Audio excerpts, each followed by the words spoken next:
ब्राह्मण सूत्र। नवीन मुंडियेन समनो न ओंकारेण ब्रह्मणो न मुनिर्नावासेनम् कुशचिरेण न चावसो समयाय समनो होई ब्रह्मचर्येण ब्रह्मणो ज्ञानेन मुनि होई तवेन होई तावसो कम्मुना ब्रह्मणो होई कम्मुना होई क्षत्रियो वैसो कम्मुना होई सुवोह वै कम्मुनो एवं गुणसमाहुता ये भवन्ति दियोत्तमा ते समर्था समुद्धर्तुं परमपाणिव च। सिर मुंडा लेने मात्र से कोई श्रवण नहीं होता। ओम का जाप कर लेने से कोई ब्राह्मण नहीं होता। निर्जन वन में रहने मात्र से कोई मुनि नहीं होता और न कुशा के बने वस्त्र पहन लेने मात्र से कोई तपस्वी हो सकता है। समता से मनुष्य श्रवण होता है, ब्रह्मचर्य से ब्राह्मण होता है, ज्ञान से मुनि होता है और तप से तपस्वी बना जाता है। मनुष्य कर्म से ही ब्राह्मण होता है, कर्म से ही क्षत्रिय होता है, कर्म से ही वैश्य होता है और शूद्र से भी अपने किए गए कर्म से ही होता है। अर्थात वर्ण भेद जन्म से नहीं होता। जो जैसा अच्छा या बुरा कार्य करता है वो वैसा ही उच्च या नीच हो जाता है। इस भांति पवित्र गुणों से युक्त जो द्विजोत्तम श्रेष्ठ ब्राह्मण है, वास्तव में वे ही अपना तथा दूसरों का उद्धार करने में समर्थ है।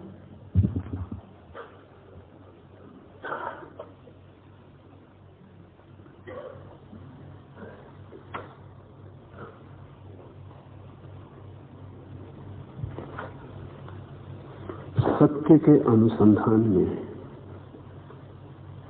अपरिसीम साहस चाहिए। प्रतिष्ठा को चुनौती देने का, स्वीकृत धारणाओं को खंडित करने का, आदृत मूर्तियों को भंजित करने का। असत्य चाहे कितना ही प्रतिष्ठित हो,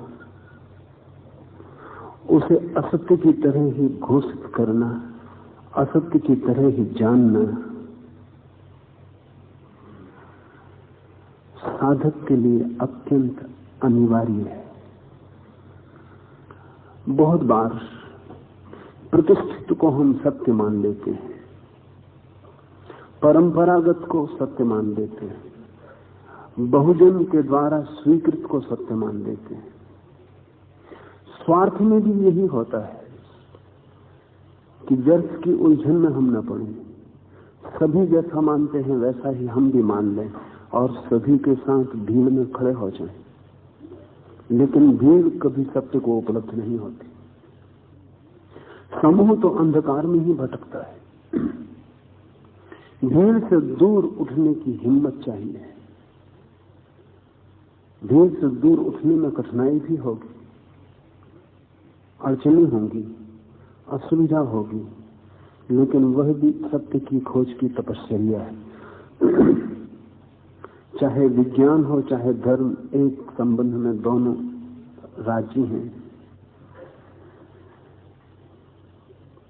और वो प्रतिष्ठा को, परंपरा को, भीड़ को, क्राउड का जो चित्त है उसको चुनौती देने की बात है। महावीर शुद्ध सत्य के अन्वेषक हैं। जहां जहां स्वार्थ ने असत्य के मंदिर खड़े कर रखे हैं, वहां वहां चोट करना जरूरी है।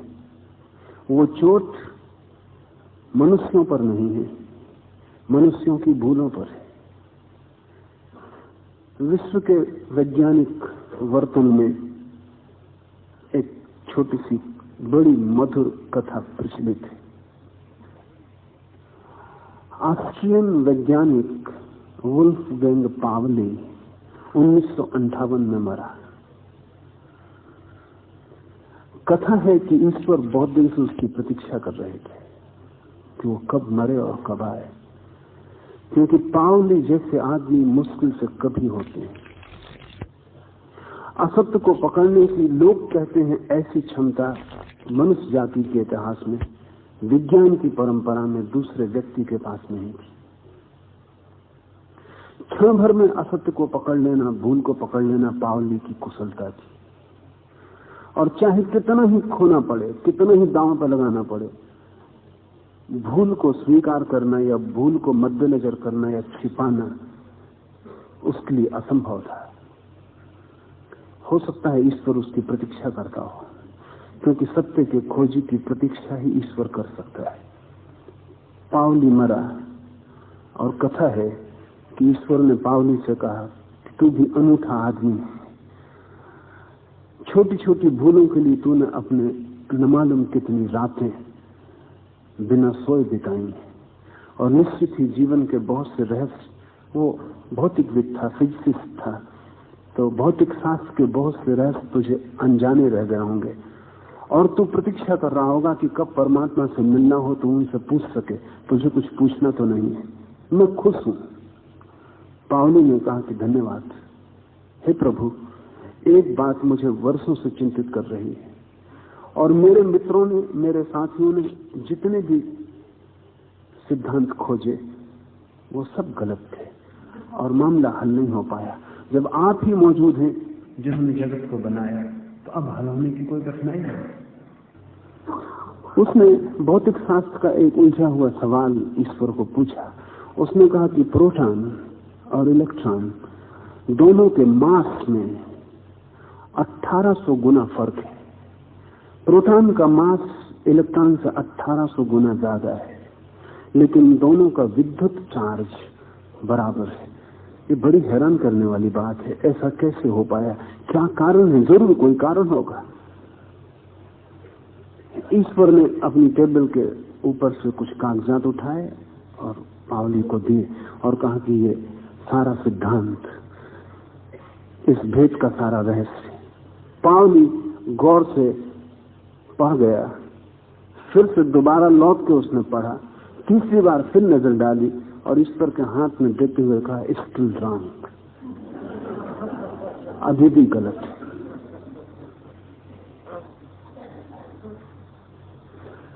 कहानी कहती कि ईश्वर बहुत प्रसन्न हुआ और उसने कहा कि मैंने गलत थी, तुझे पकड़ाया था। मैं जानना चाहता था कि ईश्वर को भी गलत कहने की क्षमता है या नहीं। ईश्वर की प्रतिष्ठा से और बड़ी कोई प्रतिष्ठा नहीं हो सकती, लेकिन सत्य के खोजी के आड़ में अगर ईश्वर भी आता हो तो उसे भी हटा देना आवश्यक है।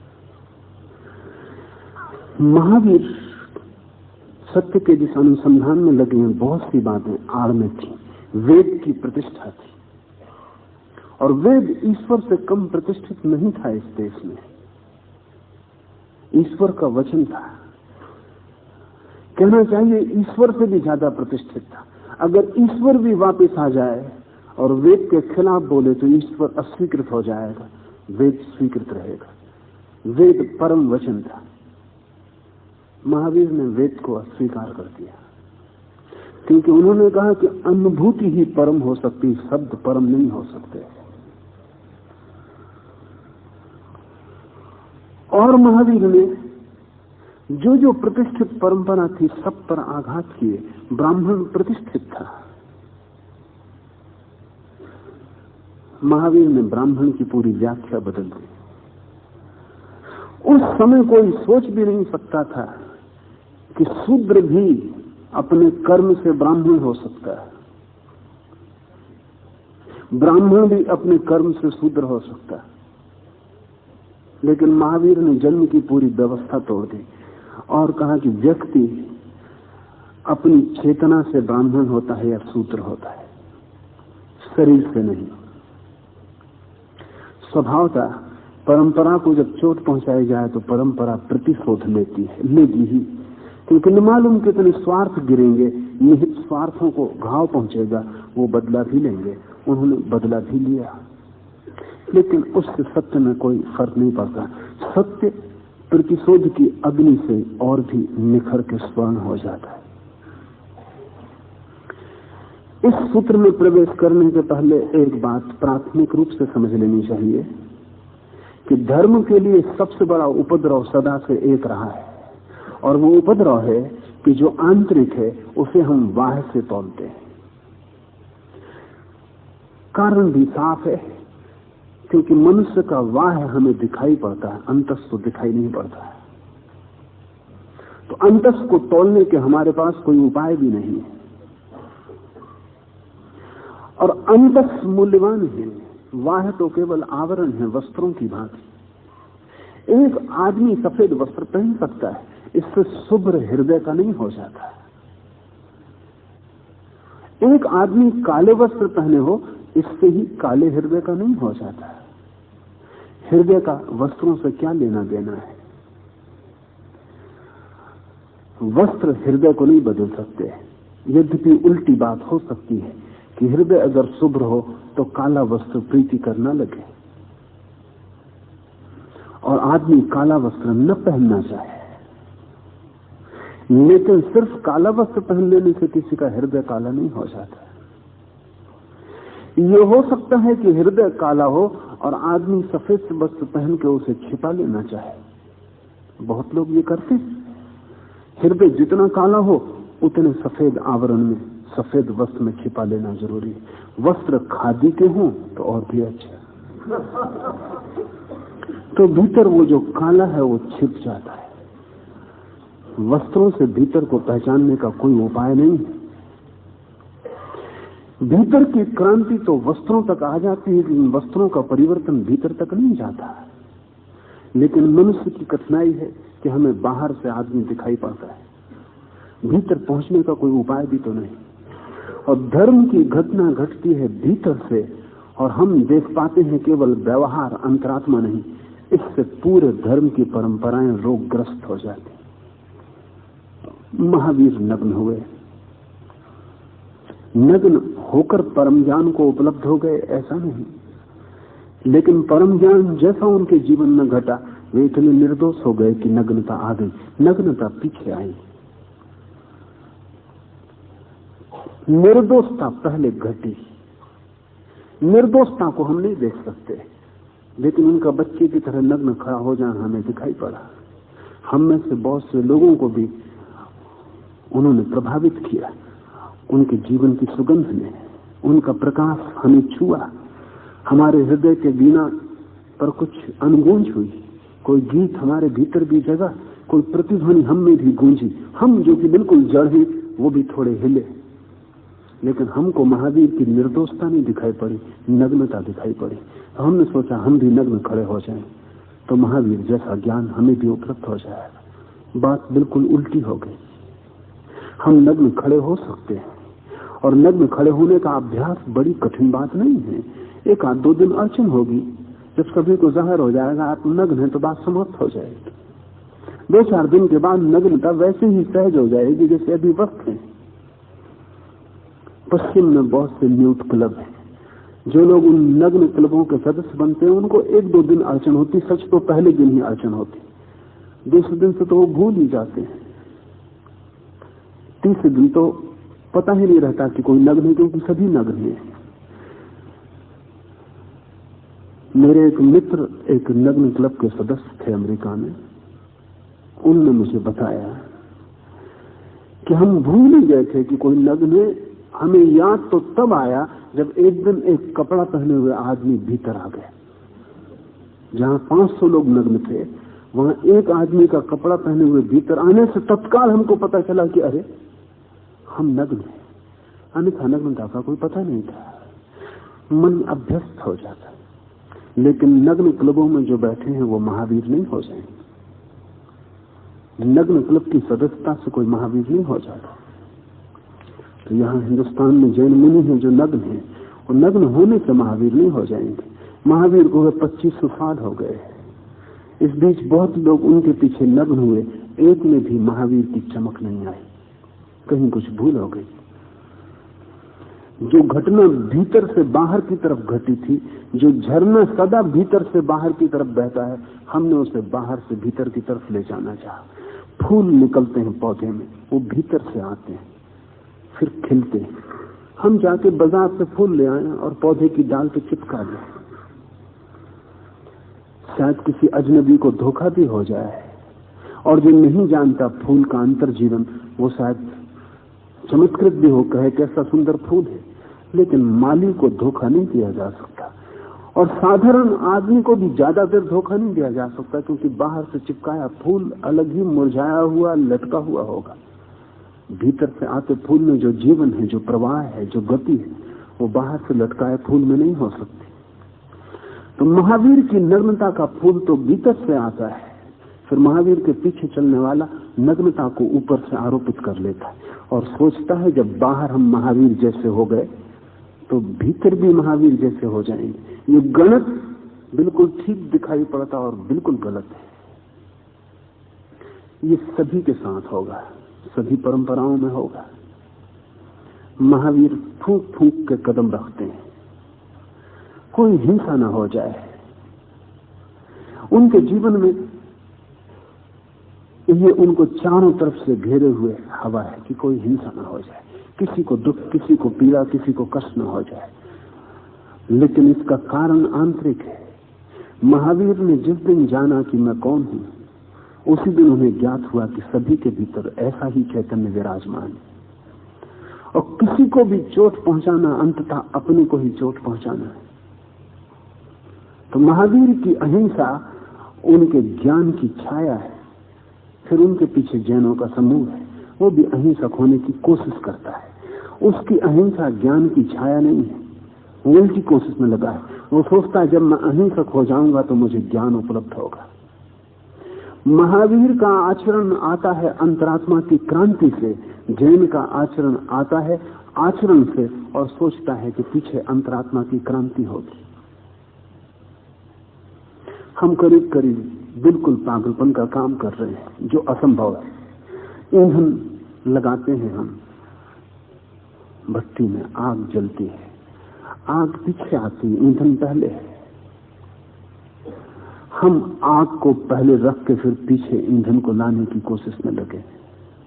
वो होगा नहीं, लेकिन होता हुआ दिखता है, धोखा हो जाता है। आदमी आचरण को चिपका लेता है, तब खुद को तो धोखा नहीं होता, खुद तो वो जो था वैसा ही होता है, लेकिन दूसरों को धोखा हो जाता है। पूजा, सम्मान, सत्कार मिल जाता है। बाहरी इंगित बड़ी दिक्कतें खड़ी कर देते हैं। दुनिया भर के धार्मिक लोगों के अगर वस्त्र अलग कर लिए जाएं धार्मिकता के, तो भीतर अधार्मिक आदमी बैठा हुआ है। लेकिन इशारे में सब छिप गया है, और इशारे का अर्थ हम लगा रहे हैं बाहर से। मैंने सुना है मध्य युग में ऐसा हुआ कि रोम के पोप के पास कुछ लोगों ने, ईसाइयों ने, अत्यंत गहरा निवेदन किया, खुशामद की, यहूदियों की बड़ी निंदा की, और कहा कि रोम में जो कि ईसाइयों का गढ़ है, वहां तो एक भी यहूदी का रहना ठीक नहीं। रोम से यहूदी निकाल बाहर कर दिए जाएं। पोप आदमी भला था, लेकिन भले आदमी भी पद तो हो के बड़ी मुश्किल में पड़ जाते हैं। पद किसी को भी बुरा कर सकता है, और अगर पद पर रहने की थोड़ी सी भी आकांक्षा हो तो फिर बुरे के साथ समझौता जरूरी हो जाता है। आदमी भला था, लेकिन पद पर रहने की आकांक्षा होगी, उसे लगा कि ये बात तो जाति की है।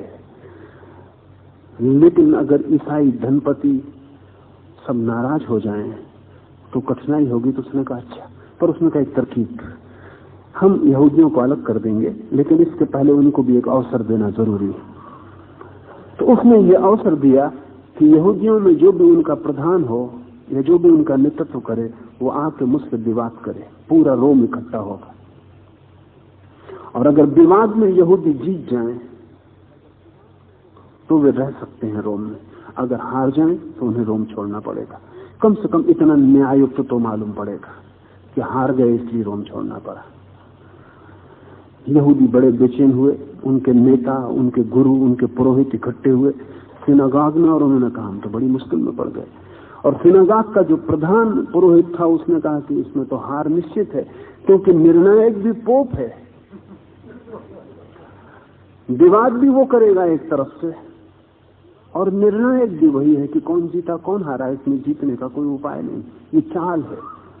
और प्रधान पुरोहित ने कहा कि मैं विवाद में जाने को राजी नहीं, क्योंकि इसका कोई अर्थ ही नहीं, और अगर मैं हारा जो कि निश्चित है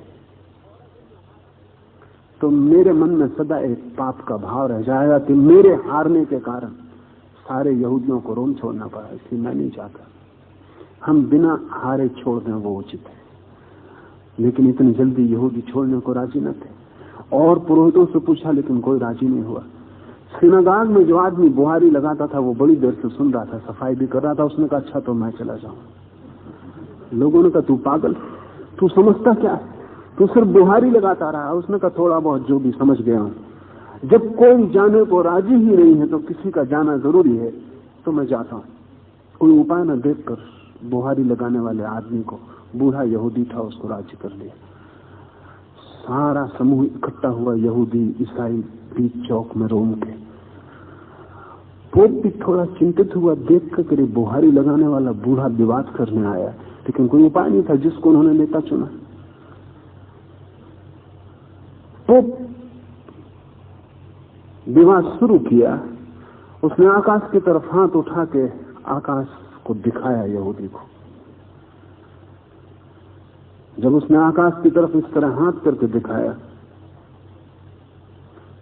तो यहूदी ने अपना हाथ जमीन की तरफ करके दिखाया। पोप बड़ा प्रसन्न हुआ, तो गजब का आदमी है, जब भी तो चुना होगा इसको। पोप ने एक उंगली उस यहूदी के सामने की, उस यहूदी ने 3 अंगुलियां पोप के सिर के सामने कर दी। पोप को पसीना आ गया, यह आदमी तो जीत जाएगा। कोई उपाय न देखकर उसने अपने खीसे से एक सेव निकाला, सेव यहूदी के सामने किया। उसने भी झट अपनी कमर में बंधे हुए एक बैग में से एक रोटी निकाली और सामने कर दी। पोप ने कहा कि this man is declared victorious and Jeeves can remain in Rome. यह आदमी जीत गया, यहूदी रह सकते हैं रोम में। सारे ईसाई पादरी चकित हुए, वो पास आए। जैसे ही यहूदियों का झुंड चला गया अपने नेता को लेकर, उन्होंने पोप से पूछा इतनी जल्दी लेन देन हुआ आप दोनों के बीच, और इतना चमत्कारिक ढंग से हम तो कुछ समझ ही नहीं पाए कि हो क्या रहा, और वो जीत भी गया, मामला क्या था, हमें समझाइए। पोप ने कहा कि मैंने इशारा किया कि सारे जगत में एक ही परमात्मा का राज्य। यहूदी बड़ा होशियार था, he was a master of debate. उसने कहा और नीचे शैतान का भी राज्य, जमीन के नीचे पाताल में, उसको मत भूल जाओ। बात सच्ची थी। मैंने उसके सामने फिर भी कहा कि लेकिन परमात्मा एक ही है, 2 कैसे हो सकते हैं।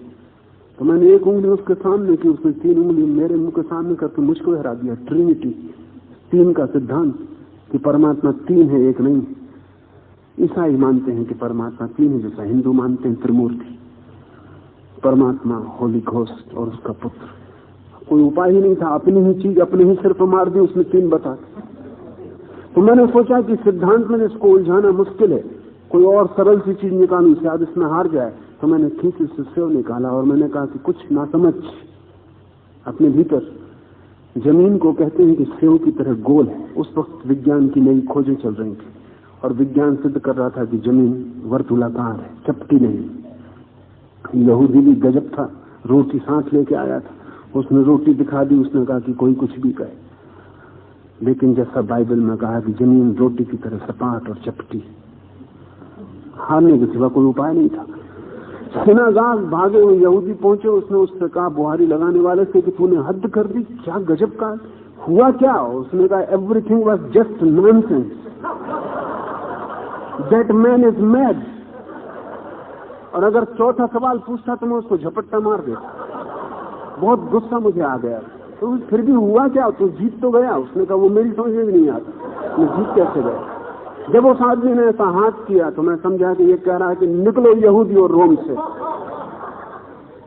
मैंने कहा कि दुनिया की कोई ताकत हमें इस जगह से नहीं हटा सकती, हम यहीं रहेंगे।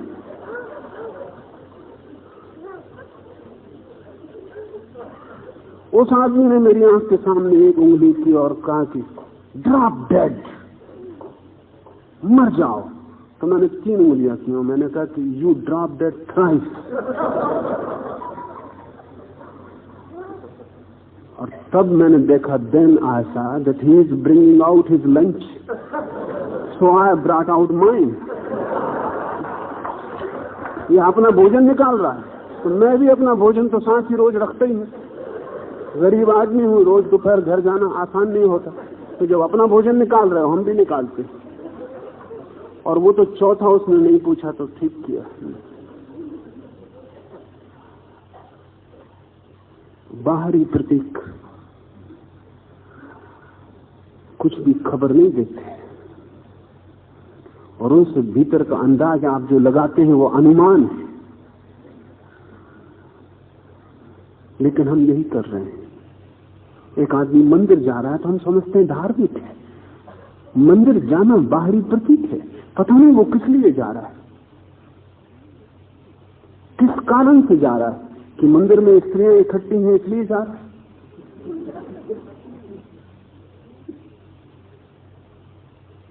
कि मंदिर में गांव के सब लोग भले लोग इकट्ठे हैं, वो देख लें कि मैं भी भला आदमी हूं इसलिए जा रहा। वो मंदिर किस लिए जा रहा है, इतने से कुछ पता नहीं चलता कि वो धार्मिक है। एक आदमी उपवास कर रहा है, पूजा प्रार्थना कर रहा है, इससे कुछ पता नहीं चलता कि वो धार्मिक है। ये तो बाहर के प्रतीक हम अनुमान लगाते हैं। और एक आदमी चुप बैठा है, मंदिर नहीं जा रहा, तो हम सोचते हैं अधार्मिक है। लेकिन कुछ आवश्यक नहीं, जो मंदिर जा रहा है वो धार्मिक ना हो, जिंदगी जटिल। और जो एकांत में चुप बैठा हो वो धार्मिक हो, कहना मुश्किल है। लेकिन हम बाहर से देखते हैं और इसलिए दुनिया में पाखंड फैलता चला जाता है, हिपोक्रेसी फैलती चली जाती।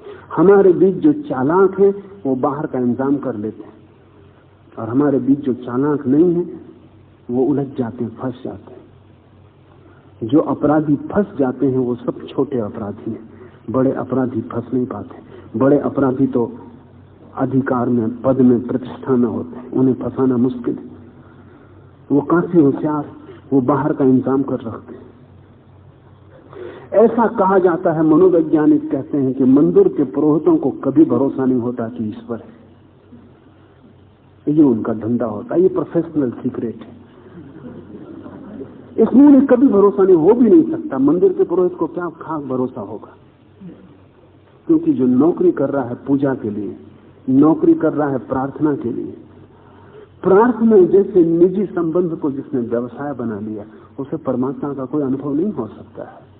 मंदिर का पुरोहित जानता है कि भगवान वगैरह कुछ भी नहीं है, लेकिन निरंतर घोषणा करता रहता है अपने सारे आचरण से कि है, क्योंकि सारा जीवन, सारा व्यवसाय, सारा धंधा भगवान के होने पर निर्भर है। इसलिए जब कोई कहता है भगवान नहीं है, तो पुरोहित की नाराजगी ये नहीं है कि आप असत्य बोल रहे हैं। पुरोहित की नाराजगी ये है कि सत्य बोल के आप उसका पूरा धंधा खराब किए दे रहे हैं। पुरोहितों को कभी भरोसा नहीं होता, हो नहीं सकता। लेकिन पाखंड का जाल उनके चारों तरफ होता है, जिससे दूसरों को भरोसा मिलता रहता है कि वो भरोसा करते हैं। महावीर का ये सूत्र सारे पाखंड की जड़ काट देने का सूत्र है। महावीर कहते हैं सिर मुंडा लेने मात्र से कोई श्रमण नहीं होता।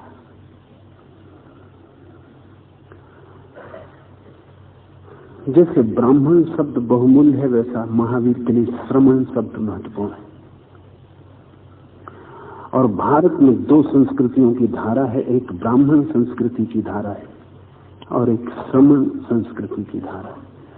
श्रमण संस्कृति में बुद्ध और महावीर आते हैं और शेष सारे विचारक ब्राह्मण संस्कृति में आते हैं। ब्राह्मण और श्रमण संस्कृति का मौलिक भेद समझ लेना चाहिए।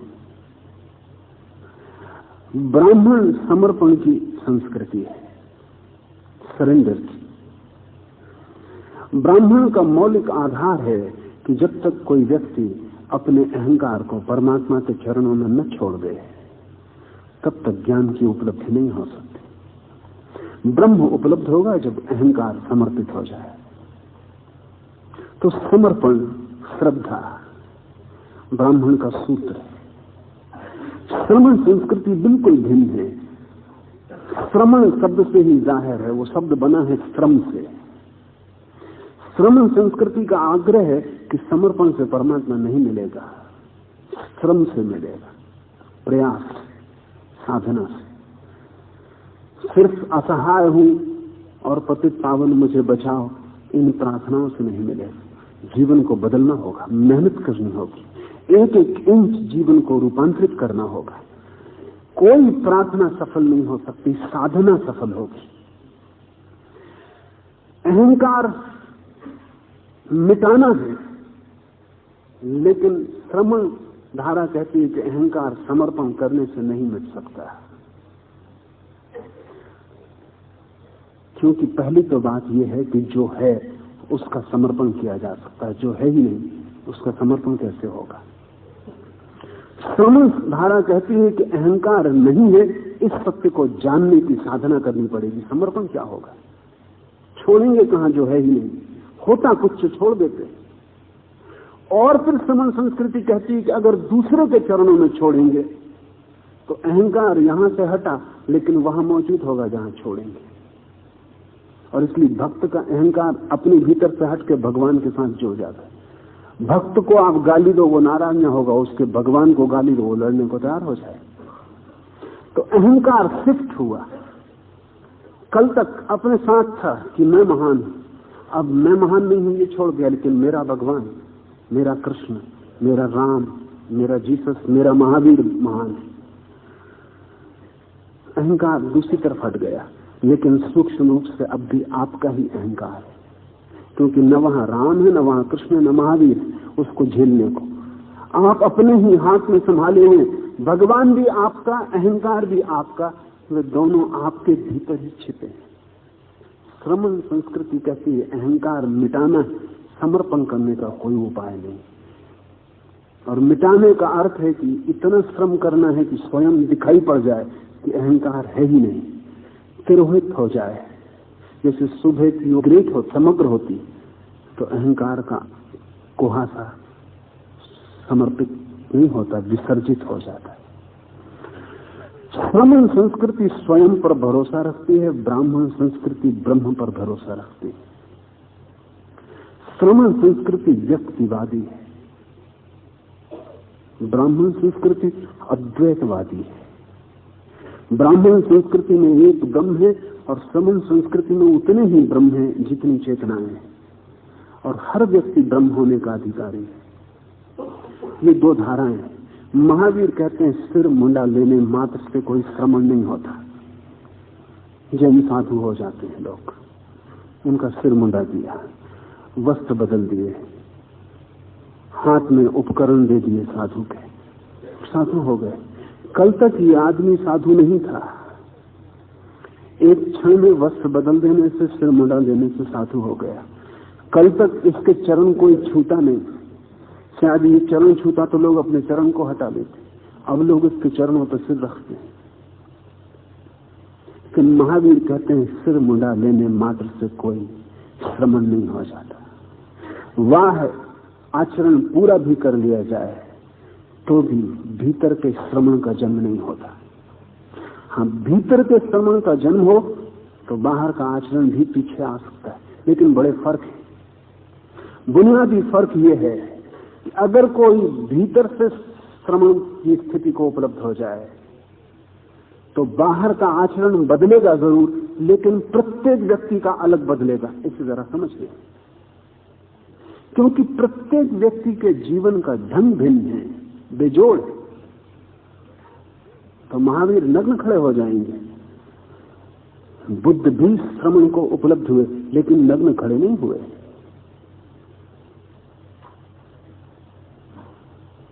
महावीर नग्न खड़े हुए, ये उनका निजी ढंग है।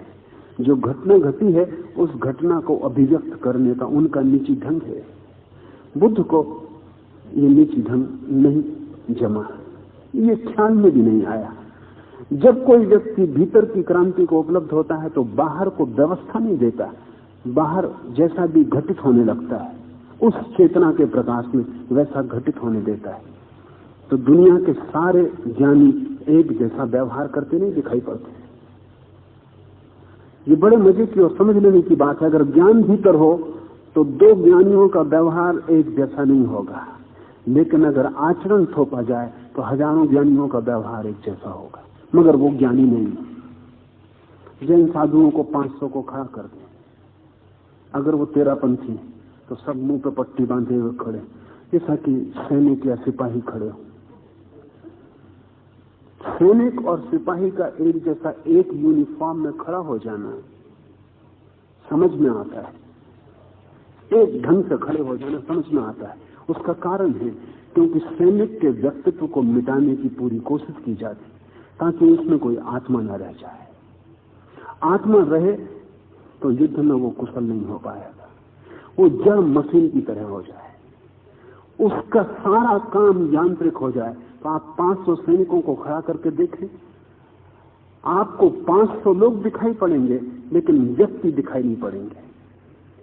सब चेहरे एक जैसे मालूम होंगे, एक सा कपड़ा, एक सी बंदूक, एक सी टोपी, एक से बाल कटे, सब एक जैसे मालूम होंगे। व्यक्तित्व खो जाता है, भीड़ रह जाती। इसलिए मिलिट्री में हम नंबर दे देते हैं, नाम हटा लेते हैं, क्योंकि नाम से थोड़ा व्यक्तित्व का पता चलता है।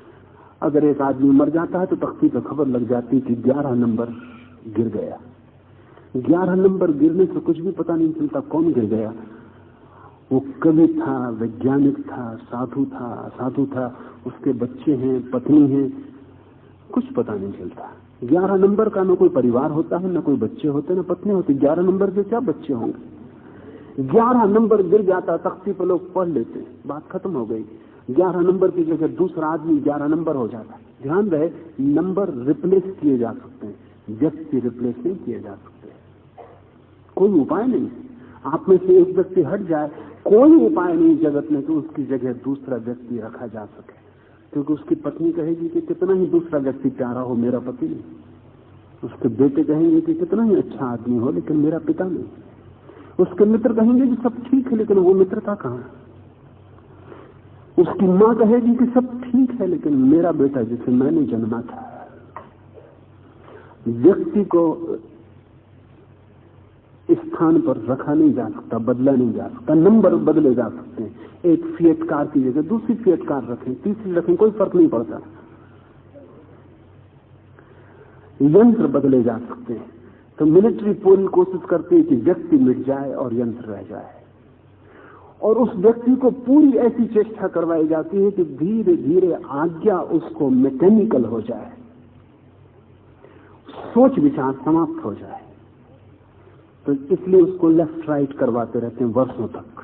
लेफ्ट राइट की कोई जरूरत नहीं है कि बाएं घूमो, दाएं घूमो, आगे चलो, पीछे जाओ, उसको करवाते रहते हैं।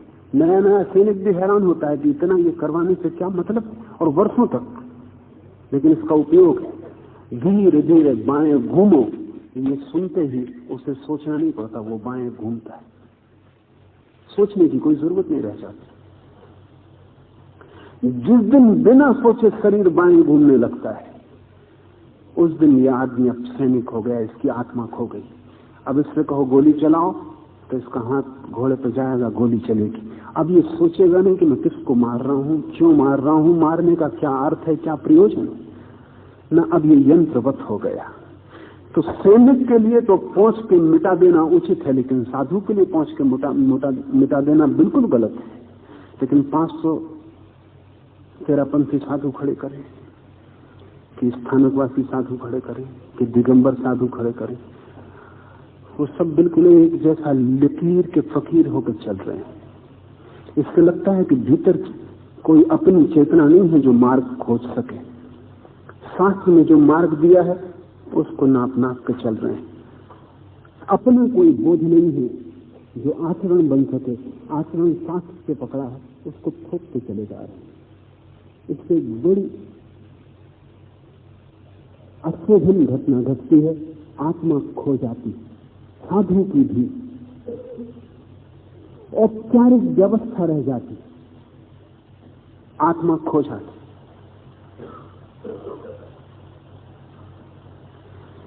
महावीर कहते हैं ये होगा ही अगर कोई बाहर को ज्यादा मूल्य देगा आंतरिक और पहले बाहर को बदलने की कोशिश करेगा और सोचेगा पीछे भीतर को बदल लूंगा।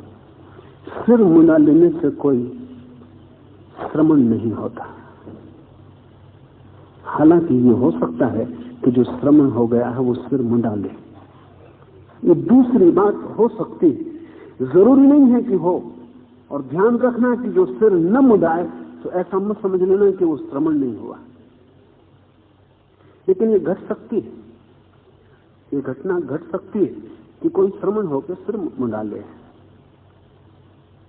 बालों का एक सौंदर्य है, बालों का एक आकर्षण है। बाल बहुत कामुक खींच सकते हैं, इसलिए हम सिर मुंडाने में भयभीत होते हैं। कोई आपका सिर मुंडा दे तो आप घर से निकलना पसंद नहीं करेंगे कि लोग क्या कहेंगे। हम तो तब सिर मूंदते हैं आदमी का जब वो मर जाता है, तो उसका सिर सफा कर देते। अब ना कोई देखने की दिक्कत है, ना कोई डर है, न किसी को आकर्षित करना है। बालों का एक कामुक आकर्षण है, इसलिए पुरुष तो सिर मुंडा भी ले, स्त्रियां सिर मुंडाने को बिल्कुल राजी नहीं हो सकती। और स्त्री सिर मुंडी हुई बिल्कुल पुरुष जैसी मालूम होने लगती, स्त्री जैसी मालूम नहीं होती। स्त्री का बहुत सा सौंदर्य उसके बाल में छिपा है। तो महावीर कहते हैं श्रमण होकर कोई सिर मुंडा सकता है, क्योंकि अब उसे कोई प्रयोजन नहीं रहा दूसरे को आकर्षित करने में। अब अपनी सुविधा की बात है, और श्रमण को बाल दिक्कत दे सकते हैं। महावीर कहते हैं बाल अगर रखना हो तो फिर कभी किसी पर निर्भर होना पड़ता, कोई बालों को काटे, अकारण निर्भरता बढ़ती है। या साथ में साधन रखो, रेजर रखो, उस तरह रखो कि बालों को साफ करो। अगर न साफ करो तो गंदगी बढ़ती है। अगर बालों को बढ़ने दो तो उनकी सफाई का ध्यान रखना पड़ता है। अगर सफाई ना करो तो जुएं बढ़ जाएं और दूसरा मल इकट्ठा हो जाए, वो सब कष्टपूर्ण है। तो महावीर कहते हैं कि जो व्यक्ति श्रमण हो गया वो हो सकता है बालों को साफ कर दे। बालों को साफ कर देना एक गौण घटना है, क्योंकि अब उसे कोई उत्सुकता नहीं कि उसके शरीर को कोई सुंदर माने, और उसके स्वास्थ्य के लिए हितकर होगी और स्वच्छता में सहायक होगा। व्यर्थ की व्यवस्था उसे नहीं जुटानी पड़ेगी। महावीर कहते हैं साधक को व्यवस्था में जुटानी पड़े, ऐसा जीना चाहिए, कुछ भी उसे ढूंढना ना पड़े। तो बाल अकारण है, लेकिन इससे उल्टा सही नहीं है कि आप बाल घुटा लें तो आप श्रमण हो गए। बालों के घुटने के पीछे और भी कारण हैं। जो लोग महावीर की साधना में उतरेंगे और भीतर की साधना में प्रवेश करेंगे, वे चाहेंगे कि बाल घोंट लें। आपको शायद ख्याल में नहीं है, बाल भी अकारण नहीं है और कुछ कर रहे हैं। शायद आपको ख्याल हो कि मनुष्य अतीत में कोई 10 लाख साल पहले पूरे शरीर पर बाल थे, क्योंकि पूरे शरीर को रक्षा की जरूरत थी। जैसे जैसे आदमी की रक्षा की व्यवस्था बदलती गई और शरीर को रक्षा की जरूरत नहीं हुई, शरीर से बाल तिरोहित होने लगे। अब सिर्फ उन जगहों पर बाल रह गए हैं जहां अभी भी रक्षा की जरूरत है।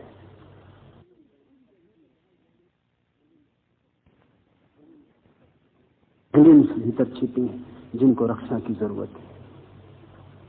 महावीर की साधना का एक हिस्सा है कि भीतर का जो ताप है, भीतर की जो ऊर्जा है, गर्मी, उस गर्मी को, उस ऊर्जा को, उस अग्नि को काम केंद्र से उठाकर सहस्त्रार तक लाना है।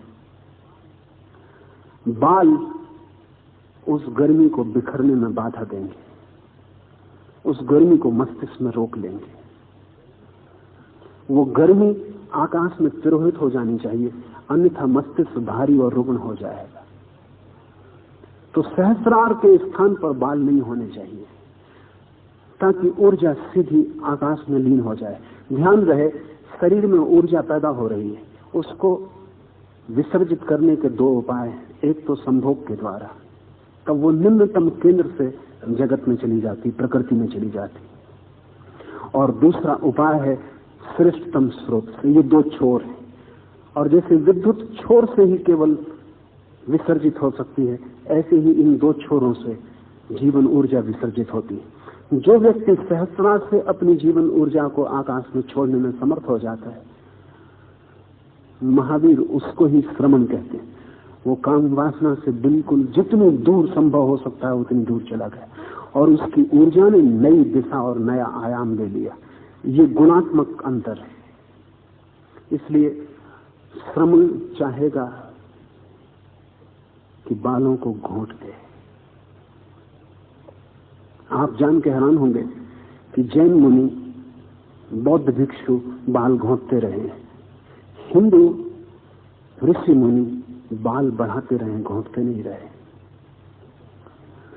शंकराचार्य ने जरूर हिंदू सन्यासियों के भी बाल गुंथवाने शुरू किए, क्योंकि शंकराचार्य ने अपनी साधना का अधिकतम हिस्सा बौद्धों से उधार लिया। लेकिन हिंदू ऋषि मुनि, अगर आप उपनिषदों के, वेदों के ऋषि मुनियों को देखें तो वो सब दाढ़ी और बाल को पूरी तरह बढ़ाते रहे। उनकी साधना प्रक्रिया बिल्कुल भिन्न है। उस प्रक्रिया में बाल सहयोगी हो जाते हैं। जैन साधना में ऊर्जा को विसर्जित करना है, अनंत ब्रह्मांड में ऊर्जा खो जाए, क्योंकि वो ऊर्जा शरीर की ही है, आत्मा की नहीं है।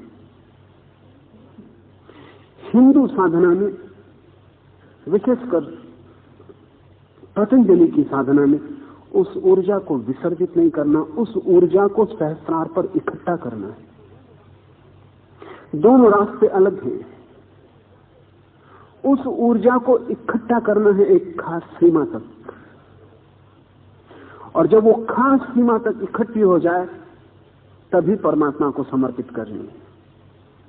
तो बाल उसे रोकने में सहयोगी है। हिंदू सन्यासियों का बाल का घोंटना, सिर को मुंडाना शंकराचार्य के बाद प्रारंभ हुआ और गति पकड़ गया, लेकिन वो बौद्ध परंपरा से आई हुई धारणा है। साधकों ने जो भी चुना है उसके पीछे कुछ कारण है, और अगर कारण ख्याल में न हो और अंधों की भांति लोग पीछे चलते जाएं तो उनसे कोई लाभ नहीं होता, कभी नुकसान भी हो सकता है। महावीर और बुद्ध शीर्षासन के पक्ष में नहीं है, और उन्होंने योगासनों को कोई मूल्य नहीं दिया। पतंजलि हिंदू योग का मूल आधार जिसने रखा वो शीर्षासन के बहुत पक्ष में है। जो आदमी शीर्षासन करता है उसके लिए बालों का होना बिल्कुल जरूरी है, नहीं तो खतरा होगा, नुकसान होगा। क्योंकि जब आप शीर्षासन में खड़े होते हैं तो जीवन धारा पूरी की पूरी सिर की तरफ बहती है। अगर उसको रोकने का कोई उपाय न हो तो शीर्षासन के बाद आप अपने को बिल्कुल निःशक्त और कमजोर पाएंगे। उसे रोकना चाहिए। इसलिए हिंदू मुनि जटाएं बढ़ाता था, जितनी बड़ी कर सकता था, कभी नहीं कटाता था, उनको बढ़ाते चला जाता था, उनकी पगड़ी बना देता था, उस पगड़ी पे वो शीर्षासन करता था। वो पगड़ी और पृथ्वी के बीच वो पगड़ी अंतराल का काम करती थी, नहीं तो पृथ्वी झटके से ऊर्जा को खींच लेती, और वो झटके से ऊर्जा का खींचना बड़ा खतरनाक हो सकता है। वो शरीर को कई तरह के नुकसान पहुंचा सकता है। कई दफे जिंदगी में बड़ी उलझने हो जाती। शंकराचार्य ने लोगों को मुंडा तो कर दिया, हिंदू सन्यासियों को, लेकिन शीर्षासन करने से नहीं रोका। अकारण कुछ भी नहीं है। छोटा सा नियम भी जब ज्ञानियों ने चुना है तो उसके पीछे उनके अपने कारण थे। महावीर किसी और प्रक्रिया पर काम कर रहे हैं, तो वो कहते हैं कि ये हो सकता है कि श्रमण हो के कोई सिर मुंडा ले, लेकिन सिर मुंडा लेने से कोई श्रमण नहीं होता। और अच्छा है उन्होंने ये कह दिया, क्योंकि वैज्ञानिक कहते हैं 4000 साल के बाद बच्चे मुंडे ही पैदा होंगे। जैन साधु को बड़ी तकलीफ होगी तब। आपको पता है सिर से बाल कम होते जा रहे हैं। जैसे जैसे आदमी की बुद्धि विकसित होती जाती वैसे सिर से बाल कम होते जाते। पुरुषों के सिर से बाल गिरते हैं, स्त्रियों के कम गिरते हैं, क्योंकि उन्होंने बुद्धि का उतना उपयोग किया नहीं।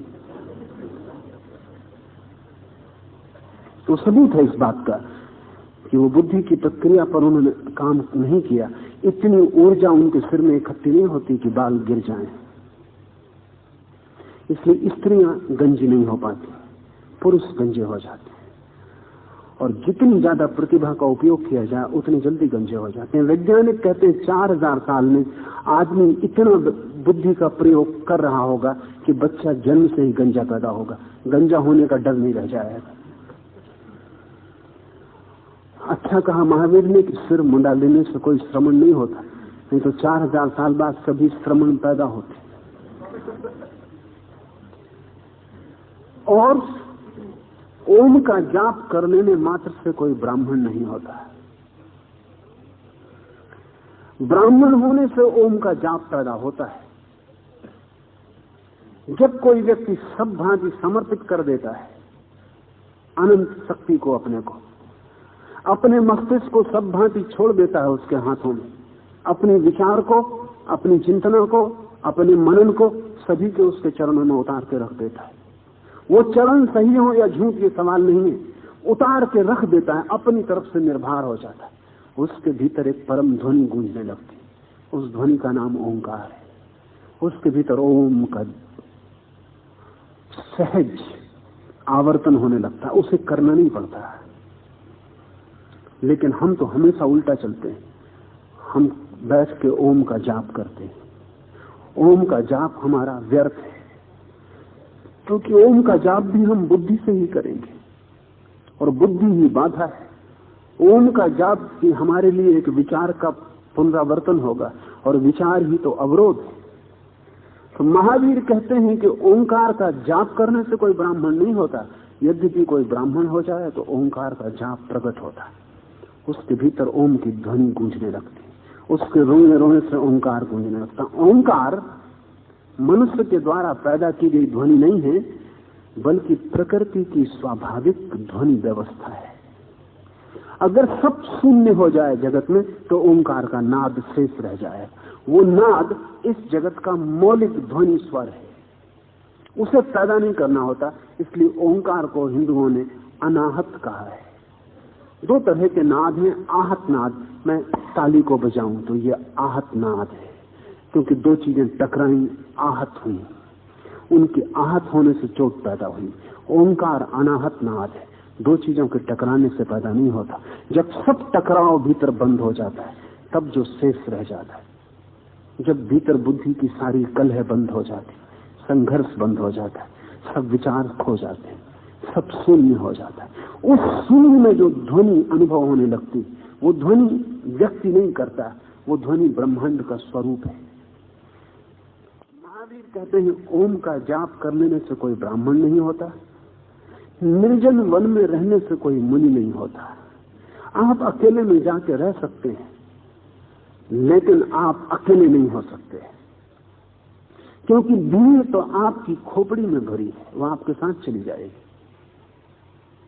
एक दुकानदार को उठा के ले जाएं जंगल में, वो बैठ के दुकान का ही विचार करेगा, ग्राहकों से बातें करेगा, सामान लेगा देगा, सौदा पटाएगा, वो करेगा क्या?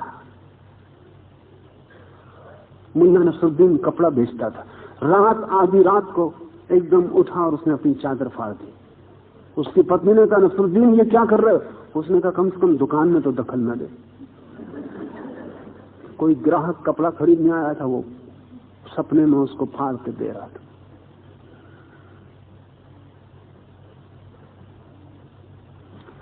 सपने में भी ग्राहक, सपने में भी दुकान, सपने में भी वही चलेगा ना जो दिन में चला है। आप कहां भागते जाएंगे अपने से? तो एकांत निर्जन में आप जा सकते हैं, लेकिन आप अकेले नहीं हो सकते। अकेले होने की कला दूसरी है। जो आदमी अकेले होने की कला जान लेता है वो भीड़ में भी अकेला, उसलिए भीड़ में भी एकांत है। महावीर को आप बाजार में ला ही नहीं सकते। इसका मतलब ये नहीं कि उनको बाजार से नहीं निकाल सकते, बिल्कुल निकाल सकते हैं, लेकिन महावीर को बाजार में नहीं लाया जा सकता। बाजार से भी वो ऐसे ही गुजर जाएंगे जैसा एकांत से गुजर रहे थे, क्योंकि उनके भीतर कोई भीड़ नहीं है। भीड़ में अकेले होने की कला, और हम तो एक कला जानते हैं, अकेले में भी भीड़ में होने की कला। अकेले भी बैठे हैं तो भी भीतर कुछ चलता रहता है। निर्जन वन में रहने से कोई मुनि नहीं होता। हालांकि कोई मुनि हो जाए तो निर्जन उसे उपलब्ध हो जाता है। और न कुशा के वस्त्र पहन लेने मात्र से कोई तपस्वी होता है। कष्ट देने से कोई तपस्वी नहीं हो जाता। यद्यपि कोई तपस्वी हो तो कष्ट को झेलने की क्षमता आ जाती। इसमें फर्क को समझ लें। ये दोनों बड़े बुनियादी भिन्न है बातें। एक आदमी अपने को कष्ट देता है, कांटे बिछा के लेटा हुआ है, आग जला ली है और उसके बीच पास बैठ के तप रहा है, धूनी लगा ली, पसीना पसीना हो रहा है, सर्दी है, बर्फ पड़ रही है, वो बाहर खड़ा कप रहा है। ये आदमी अपने को कष्ट दे रहा है, आयोजन करके इंतजाम कर रहा है कष्ट का। इस आदमी के चित्त में कहीं न कहीं रोग है। यह आदमी कष्ट देने में रस ले रहा है, यह अपने को सताने में प्रसन्न है। यह आदमी बीमार है। और इस आदमी में और आप में फर्क नहीं है। आप सुख का आयोजन कर रहे हैं, ये दुख का आयोजन कर रहा है। ये आपसे उल्टा चला गया आदमी, पर यह है आप ही जैसा, इंतजाम नहीं छोड़ रहा है। आप चाहते थे सुख मिले, ये चाहता है दुख मिले। ये भी हो सकता है कि सुख की इसने बहुत कोशिश की और नहीं पा सका, तो अब ये अंगूर खट्टे हैं, ऐसा मान के दुख पाने की कोशिश कर रहा है। इसका अहंकार हार गया, सुख न जुटा पाया। अब इसका अहंकार कम से कम इतना तो जीत ही सकता है कि दुख जुटा सकता है। यह आदमी अहंकार से जी रहा है और रुग्ण है। बहुत लोग हैं जो अपने को कष्ट देने में रस पाते हैं, और वे अपने आसपास इस तरह के लोग इकट्ठे कर लेते हैं जो उन्हें कष्ट दें, और फिर रोते हैं और चिल्लाते हैं कि यह आदमी हमें कष्ट दे रहा है। लेकिन आपको पता नहीं कि आपने ही उस आदमी को इकट्ठा कर लिया, और आप चाहते हैं कि वो कष्ट दे। अगर वो चला जाए तो आपको खालीपन लगेगा, और जल्दी ही आप किसी दूसरे आदमी से जगह भर लेंगे। कोई चाहिए जो कष्ट दे। महावीर कहते हैं कष्ट देने मात्र से कोई तपस्वी नहीं होता। यद्यपि कोई तपस्वी हो जाए तो कष्ट को झेलने की क्षमता आ जाती, वो बिल्कुल दूसरी बात है। कांटे बिछा के लेटना एक बात है, और जीवन में कांटे आ जाएं तो उनके बीच से साक्षी भाव से गुजर जाना बिल्कुल दूसरी बात है। जीवन में कांटे आएंगे, दुख आएंगे। तपस्वी वो है जो न सुख की आकांक्षा करता न दुख की, जो आ जाए बिना किसी चिंता के उससे अपने को गुजारता है। जो भी हो, हर हालत में वो अपने को अनुद्विग्न रखता है। न वो सुख से रस बांधता न दुख से। दुख आएंगे क्योंकि हमारे बहुत से जन्मों की श्रृंखला है, हमारे कर्मों का गहन संस्कार है, और हम आज एकदम नए नहीं हो सकते। हमारा कल हमारा पीछा कर रहा है। कल हमने किसी को गाली दी थी, वो आज गाली देने आएगा, दुख आएगा। तो तपस्वी चाहता नहीं कि कोई आके गाली दे, ऐसी उसकी कामना नहीं है, लेकिन कोई गाली दे तो वो साक्षी भाव से सहेगा। इसको महावीर ने परिसह कहा है, दुख को साक्षी भाव से सहने की कला। कोई प्रतिक्रिया न करते हुए जो भी हो उसे चुपचाप सह लेना। उसके प्रति कोई भी धारणा न बनाना कि ये बुरा है, नहीं होना था, ऐसा क्यों हुआ, परमात्मा ने ऐसा मुझे क्यों दिखाया, मेरे कौन से कर्मों का पाप है। कुछ भी प्रतिक्रिया ना हो, सिर्फ एक लेन देन था पुराना, वो निपट गया, संबंध समाप्त हुआ। एक कड़ी जुड़ी थी, वो टूट गई। दुख आए तो उसे सह लेना तपश्चर्या है। दुख की खोज रोग है, पैथोलॉजी है। लेकिन आप देखें, जब भी आप साधना में उत्सुक होते हैं तो आप दुख की तलाश करते हैं। मेरे पास लोग आते हैं, अगर मैं उनको कहता हूं कि सीधा सीधा उपाय है, वो कहते हैं ये इतना सीधा है कि इससे क्या होगा। कुछ उपद्रव उनको न बताया जाए तो जमता नहीं, उपद्रव की इच्छा है। अगर उनको मैं कहूं कि पहले पूरी रात सर्दी में खड़े रहो, फिर दिन भर उपवास करो, फिर कुछ उठक बैठक कवायद, कुछ आसन करो, फिर ध्यान पर बैठना, जचेगा? कहेंगे कि हाँ इससे कुछ हो सकता है, क्योंकि कुछ करने जैसा दिखता है और कुछ को खुद को कष्ट देने में विजय मालूम पड़ती है कि मैं मालिक हो रहा हूं। दुनिया में जो इतना धर्मों के नाम पर कष्ट चलता है, स्वयं को कष्ट देना, सेल्फ टार्चरिंग चलती है, वो इसलिए चलती है कि लोग अपने को कष्ट देना चाहते हैं, बहाने कोई भी खोज लेते हैं, फिर अपने को कष्ट देते हैं।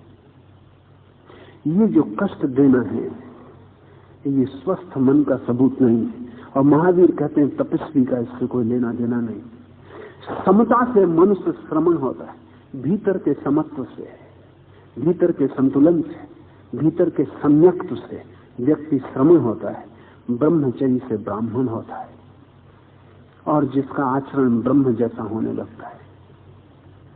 ब्रह्मचर्य का मतलब केवल वीर्य रक्षण नहीं, वो क्षुद्रतम अर्थ है। ब्रह्मचर्य का ठीक ठीक अर्थ है ब्रह्म जैसी चर्या, ब्रह्म जैसा आचरण। अगर ईश्वर ही पृथ्वी पर खड़ा हो तो वो कैसा चलेगा, उठेगा, बैठेगा, वो कैसे बोलेगा, वो कैसे व्यवहार करेगा, उस जैसा आचरण जिसका हो जाए वो ब्राह्मण। और भीतर जो इतना संतुलित हो जाए कि जिससे कोई भी चीज हिला ना सके, डिगा ना सके, कोई तूफान जिसकी चेतना के लौ को जरा भी कंपित न कर सके, जो भीतर अकंप हो जाए, वो श्रमण। जो ब्रह्म जैसे आचरण को उपलब्ध हो जाए वो ब्राह्मण। ज्ञान से मुनि होता है और तप से तपस्वी बन जाता है। ज्ञान से मुनि होता है, तप से तपस्वी बन जाता है। ज्ञान वो जो हमें शास्त्र से मिल जाए वह नहीं, वो तो किसी को भी मिल सकता है, उससे आदमी पंडित होता है, शास्त्री होता है, शब्द जाल फैल जाता है। और वैसे पंडित दूसरों को भी पंडित बनाने की कोशिश में लगे रहते हैं। वो खुद भटके और दूसरों को भटकाए चले जाते हैं। भटकाने का भी एक मजा है। और जब आदमी खुद भटक जाए और दो चार को भटका दे तो उसको अपनी भटकन कम मालूम पड़ती, उसको हम अकेले ही थोड़ी भटक रहे। और अगर उसकी बात को मान के बहुत से लोग भटकने लगे तो शायद वो भूल ही जाता है कि मैं भटक रहा हूं, क्योंकि मैं इतने लोगों का नेता हूं, इतने लोग मेरे पीछे चल रहे हैं, भटकने का सवाल नहीं। नेता को पीछे चलते अनुयायियों को देख के भरोसा आ जाता है कि मैं ठीक चल रहा हूं, नहीं इतने लोग मेरे पीछे क्यों चलते। गुरुओं के कारण, पंडित थोथा उधार ज्ञान जहां इकट्ठा है, ऐसे गुरुओं के कारण आपको रास्ता मिल भी सकता तो नहीं मिल पाता। मुल्ला नसरुद्दीन का 1 रुपया गिर गया है तो सड़क पर खोज रहा है, आधा घंटा पसीना पसीना हो गया खोजते खोजते। उसकी पत्नी भी साथ दे रही। आखिर उसकी पत्नी ने पूछा कि नसरुद्दीन मिला? नसरुद्दीन ने कहा मिल सकता था अगर तूने इतनी सहायता न की होती। उसको डर है कि स्त्री पा गई। वो कह रहा है कि मिल सकता था अगर तूने खोजने में इतनी सहायता न की होती। बहुत से गुरु आपको खोजने में इतनी सहायता कर रहे हैं कि जो मिल सकता था वो भी मिल नहीं पा रहा है।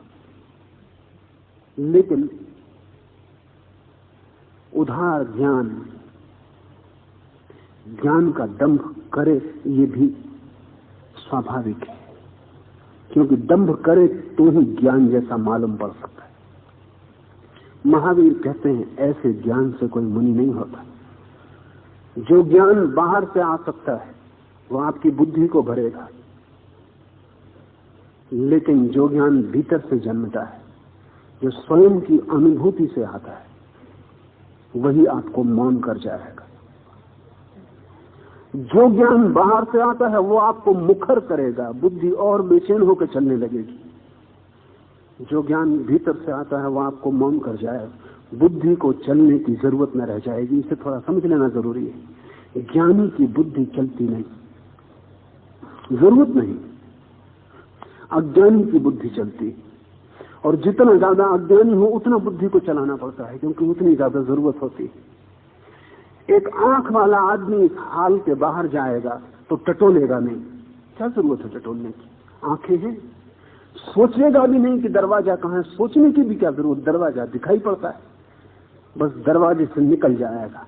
अगर आप उससे बाद में पूछें कि तुम्हें पता है कि दरवाजा कहां, तो वो कहेगा मैंने ख्याल नहीं किया, किस दिशा में है मुझे कुछ ख्याल नहीं था, मैं निकल आया, मैंने सोचा भी नहीं।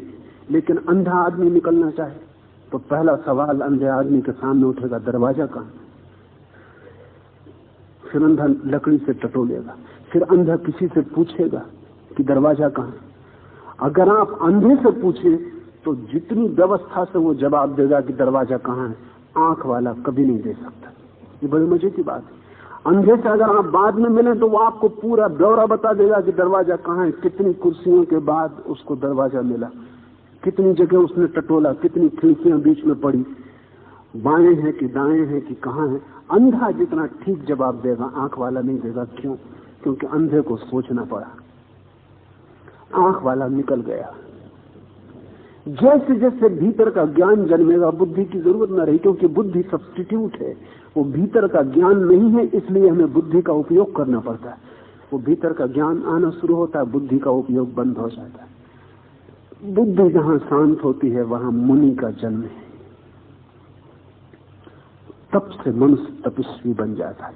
लेकिन तप की जो मैंने बात कही वो ख्याल में रखना, भीतर की अग्नि को जगाकर जो चेतना के स्वर्ण को उसमें निखार लेता है, उस निखरी हुई चेतना को जीवन जगत के संघर्ष में जो कसौटी पर कस लेता है, उसे महावीर तपस्वी कहते हैं। मनुष्य कर्म से ब्राह्मण होता है, कर्म से क्षत्रिय होता है, कर्म से वैश्य होता है, और शूद्र भी अपने किए गए कर्मों से ही होता है। जन्म से कोई वर्ण भेद नहीं, जो जैसा करता है वैसा हो जाता है। ऊंच या नीच चेतना की अवस्थाएं हैं, शरीर की नहीं। इस भांति पवित्र गुणों से युक्त जो द्विजोत्तम श्रेष्ठ ब्राह्मण है, द्विज है, वास्तव में वही अपना और दूसरे का उद्धार करने में समर्थ है। तीन बातें ख्याल में ले लें। एक, कहां आप पैदा हुए हैं, किस घर में पैदा हुए हैं, किस कुल में, ये बात बिल्कुल गौण है, इसे बहुत मूल्य मत दें। ये मूल्य महंगा पड़ सकता है। ब्राह्मण घर में पैदा होकर अगर समझ लिया कि मैं ब्राह्मण हो गया, तो ब्राह्मण होने की जो संभावना थी वो बंद हो गई। महावीर द्वार को खोलते हैं, वो कहते हैं जन्म के साथ तुम समाप्त नहीं हो गए, जन्म के साथ तुम सिर्फ शुरू हुए हो, मौत के साथ अध्याय बंद होगा। लेकिन जो कहता है मैं जन्म से ब्राह्मण हूं, उसने अध्याय बंद कर लिया, आप कुछ करने को नहीं बचा, आखिरी बात पाली गई। महावीर कहते हैं जन्म शुरुआत है संभावनाओं की, उनको अंत मत करो, बंद मत करो। सबकी संभावनाएं खुली, द्वार खुला, यात्रा करनी जरूरी है, और यात्रा पर निर्भर होगा कि आप क्या हैं।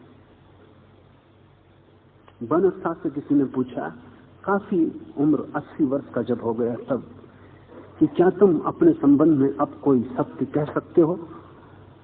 बनस्सा ने कहा, जब तक मैं मर न जाऊं तब तक संभावनाएं खुली, जिस दिन मैं मर जाऊं उसी दिन अध्याय बंद होगा, उसी दिन कोई निर्णय लिया जा सकता है, तब तक कोई निर्णय नहीं लिया जा सकता। जीवन एक खुलाव है, उसमें सब खुला है। बंद थी भारत में व्यक्तित्व की संभावना, शूद्र था, कौन कुछ होने का उपाय नहीं था उसे। उसकी जिंदगी बस झाड़ू बुहारी लगाने में, मलमूत्र साफ करने में, जूता चमड़े का सामान बनाने में व्यतीत होने वाली थी। करोड़ों करोड़ों लोगों का जीवन एकदम बंद था, वहां से इंच भर हटने का कोई उपाय नहीं था।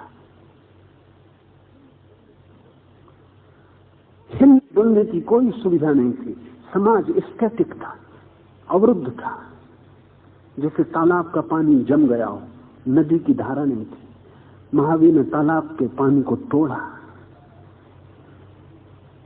धारा बनाई। शूद्र भी ब्राह्मण हो सकता है।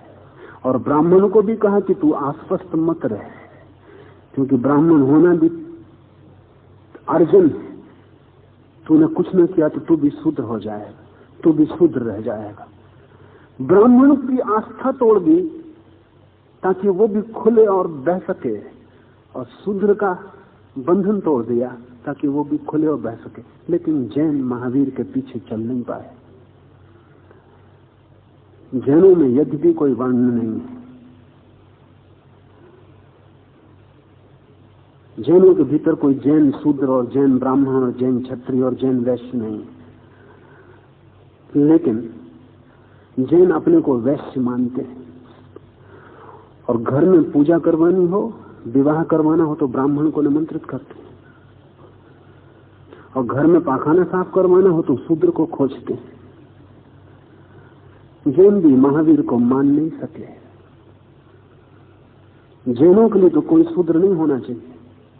कैसी दुर्घटना इतिहास में घटती कि जब यहां हिंदुस्तान में आंदोलन शुरू हुआ कुछ वर्षों पहले कि शूद्र हरिजन मंदिरों में प्रवेश करे, तो जैनों को तो सबसे पहले अपने मंदिर खोल देने थे, क्योंकि महावीर ने कहा है कि कोई जन्म से शूद्र नहीं।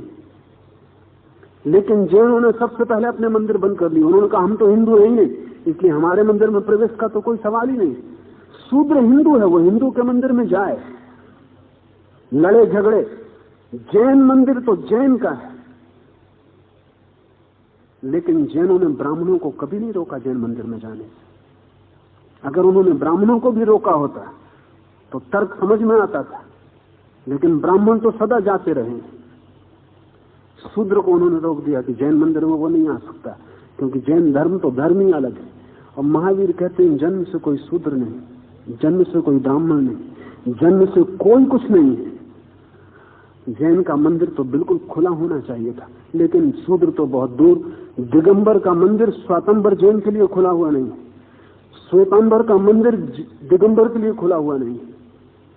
और श्वेतांबर और दिगंबर जो दोनों जैन है, न कोई शूद्र न कोई ब्राह्मण, वो एक दूसरे का सिर खोलते रहते हैं, अदालतों में लड़ते रहते हैं। आश्चर्यजनक है, आदमी इतना मोह है कि महावीर कितने हिलाएं, वो जा भी नहीं पाते कि उनकी पत्थर की शिला अपनी जगह पर फिर बैठ जाती। वो जहां के तहां पाए जाते। तीर्थंकर हमेशा आते हैं, आदमी को वहीं के वहीं पाते हैं। जहां पिछला तीर्थंकर छोड़ गया वो वहीं फिर आसन लगाए बैठा है। कोई अंतर नहीं पड़ता, क्योंकि अंतर डालने के लिए सिद्धांत काफी नहीं है, शब्द काफी नहीं है। अंतर डालने के लिए स्वार्थ भी छोड़ना पड़ेगा। अंतर डालने के लिए खुद के निहित स्वार्थों को हानि भी पहुंच सकेगी, पहुंचेगी। और अंतर डालने के लिए खुद को बदलना पड़ेगा। शूद्र जन्म से शूद्र नहीं है, ये कहना सिर्फ बातचीत नहीं है। अगर शूद्र जन्म से शूद्र नहीं है तो आपकी लड़की अगर एक शूद्र के प्रेम में पड़ जाए और आप जैन हो तो आपको इंकार नहीं करना चाहिए। देखना इतना चाहिए कि शूद्र के पास चरित्र है, आचरण है, जीवन है। और अगर एक जैन के साथ विवाह करना चाहे और आचरण न हो, शराबी हो, जुआड़ी हो, तो रोकना चाहिए, क्योंकि वो शूद्र है। लेकिन तब अड़चने होंगी, और अड़चने उठाने से हम बचना चाहते हैं। हम सिर्फ कन्वीनियंस खोज रहे हैं, शांति से मर जाएं, कोई झंझट ना हो। मुल्ला नसरुद्दीन को सूली हुई थी, उसका साथी और वो दोनों सूली पर लटकाए जाने के करीब हैं। दोनों ने हत्या की है। आखिरी क्षण में जो आदमी सूली देने आया है, हत्यारा, नियमानुसार उसने दोनों से पूछा कि सिगरेट या कोई और इच्छा तो नहीं, सिगरेट तो नहीं पीना चाहते तो मैं ला दूं। तो मुल्ला के नसरुद्दीन ने कहा कि हत्यारे, सिगरेट अपने पास रख। नसरुद्दीन ने कहा झंझट खड़ी मत कर। नसरुद्दीन ने कहा झंझट खड़ी मत कर, आखिरी समय में झंझट खड़ी मत कर, मरने जा रहा है, फांसी लगने को है, फिर भी अभी झंझट से डर रहा है, झंझट खड़ी मत कर। अब झंझट खड़े करने से भी क्या होने वाला है? लेकिन नसरुद्दीन उससे कहता है कि शांत रहे, आखिरी समय में झंझट खड़ी मत कर। हम जिंदगी भर इसी कोशिश में रहते हैं कहीं झंझट ना हो जाए। झंझट से बचाते बचाते पूरी जिंदगी हमारी असत्य हो जाती है, क्योंकि जहां जहां हम समझौता करते हैं, झंझट से बचते हैं, वहां वहां हम सुविधा के कारण असत्य को स्वीकार कर लेते हैं। कौन है शूद्र, कौन है ब्राह्मण? अगर महावीर की बात माने तो हर बार सोचना पड़ेगा। जो आदमी आपके घर में बुहारी लगाता है वो ब्राह्मण हो सकता है, और जो आदमी आपके घर पूजा करता है वो शूद्र हो सकता है। बड़ी झंझट की बात है। रोज रोज इसको सोचो कि ये आदमी शूद्र है कि ब्राह्मण, किसके पैर पड़ो और किसको घर में मत आने दो। ये रोज रोज सोचने से बड़ी कठिनाई होगी, इसलिए हमने लेबलिंग कर रखी है कि ये आदमी शूद्र के घर में पैदा हुआ शूद्र और ये आदमी ब्राह्मण के घर में पैदा हुआ ब्राह्मण। इससे सुविधा है, जैसा कि दुकानों पर लोग डब्बे लगा देते हैं, डब्बों पर लेबल लगा देते हैं कि इसमें ये चीजें रखी, इसमें ये चीज। आदमी डब्बा नहीं, उस पर लेबल लगाया नहीं जा सकता। इसमें मिर्च रखा है, इसमें नमक रखा है, ऐसा कुछ उसमें रखने का उपाय नहीं। आदमी एक प्रवाह है। लेकिन महावीर से राजी होने के लिए सतत प्रवाह की असुविधा, संकट और संघर्ष झेलना जरूरी। द्विज वही है, महावीर कहते हैं, जो पवित्र गुणों से युक्त है, जिसने धीरे धीरे अपनी चेतना में परमात्मा की क्षमता को प्रकट करना शुरू किया, जो ट्रांसपेरेंट हो गया, पारदर्शी हो गया, जिसने अपनी सारी अशुद्धि छोड़ दी और भीतर का प्रकाश जिससे बाहर आने लगा। द्विज शब्द समझने जैसा है। द्विज का अर्थ है ट्वाइस बॉर्न। द्विज का अर्थ है दोबारा जिसका जन्म हो गया। एक जन्म तो मां के पेट से होता है, वो असली जन्म नहीं है, उससे तो सभी शूद्र पैदा होते हैं। दूसरा जन्म है जो व्यक्ति अपनी आत्मा को स्वयं के श्रम से देता है। उस श्रम से जब आप स्वयं ही अपने माता पिता बनते हैं और एक नई आत्मा को जन्माते हैं, आप द्विज होते हैं। द्विज का अर्थ है जिसने दूसरा जन्म भी इसी जन्म में पा लिया, जिसने नया जन्म पा लिया। इस नए जन्म पालिए व्यक्ति से आशा की जा सकती है कि वो अपना और दूसरों का उद्धार कर सकेगा। लेकिन अपना उद्धार पहले है, क्योंकि जिसका अपना दिया बुझा हो वो दूसरों के दिए नहीं जला सकता है। जिसका अपना दिया जला हो उससे दूसरों की ज्योति भी जग सकती है। जिनके खुद के दिए बुझे हैं वो दूसरों के दिए जलाना तो दूर, डर ये है कि किसी का जलता हुआ दिया बुझा ना दे।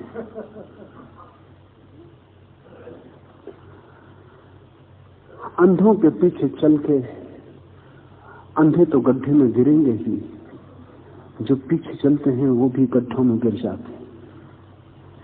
आंख वाले की तलाश गुरु की तलाश है। आंख वाले की खोज द्विज की खोज है, जिसका दूसरा जन्म हो चुका है। इसी जन्म में जो शरीर ही नहीं रहा है बल्कि शरीर के पार कुछ और भी जिसके भीतर घटित होना शुरू हो गया है, जो अब कह सकता है कि मैं वही नहीं हूं जो माँ बाप ने मुझे पैदा किया था, मैं कुछ और भी हूं। बुद्ध लौटे 12 वर्ष बाद,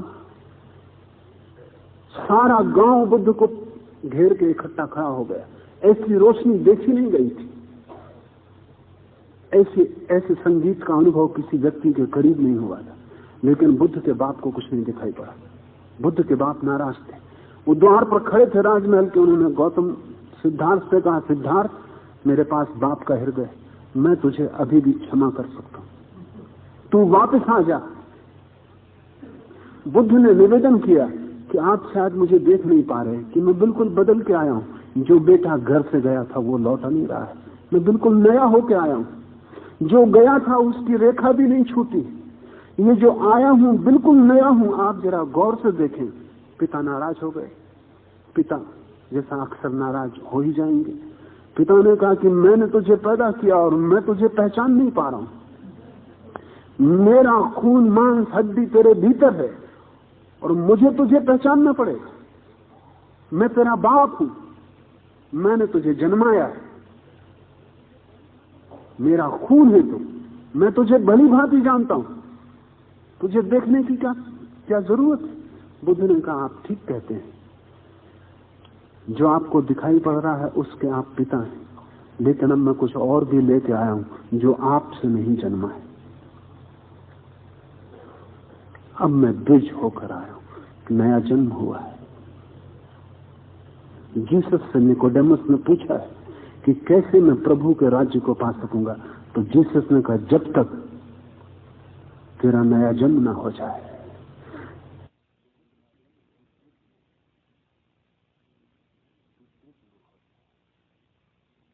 तू द्विज ना हो जाए।